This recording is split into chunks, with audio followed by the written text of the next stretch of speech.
À quelques jours de la célébration du 66e anniversaire de l'indépendance de la Côte d'Ivoire, prévu le 7 août prochain, la commune de Yopougon vit au rythme des préparatifs. Partout, l'effervescence est palpable. Les grandes artères sont animées. Les espaces retenus pour les festivités accueillent quotidiennement des répétitions.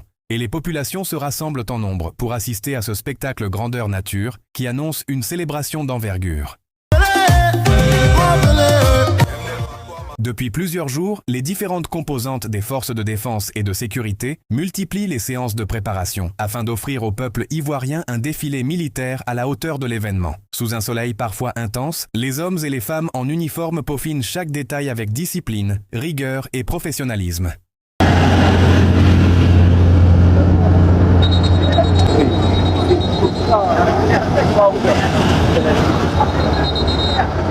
Au lieu des répétitions, la police nationale enchaîne les exercices de synchronisation. Les unités de maintien de l'ordre travaillent en leur coordination tandis que les motocyclistes répètent leurs évolutions avec précision.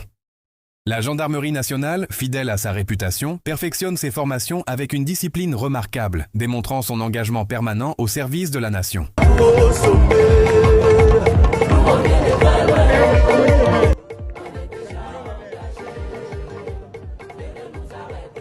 L'armée de terre n'est pas en reste.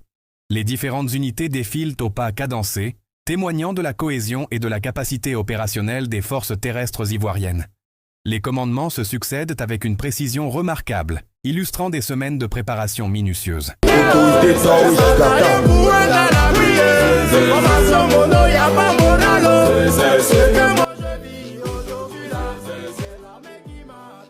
Pour cette célébration nationale, des moyens particulièrement importants ont été mobilisés afin de présenter un aperçu des capacités opérationnelles des forces de défense et de sécurité de Côte d'Ivoire. Les répétitions permettent déjà d'apercevoir une impressionnante diversité d'équipements militaires et de sécurité qui seront dévoilés au grand public le jour du défilé.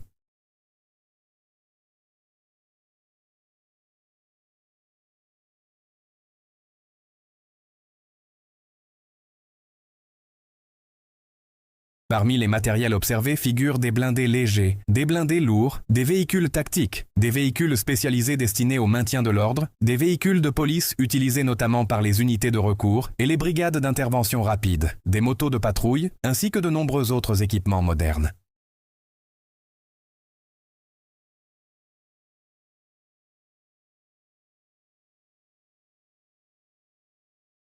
Les spectateurs aperçoivent également des systèmes d'artillerie, des lance-roquettes, des obusiers, des drones destinés aux missions de surveillance et de reconnaissance, des chars de combat, sans oublier les aéronefs qui assureront la démonstration aérienne.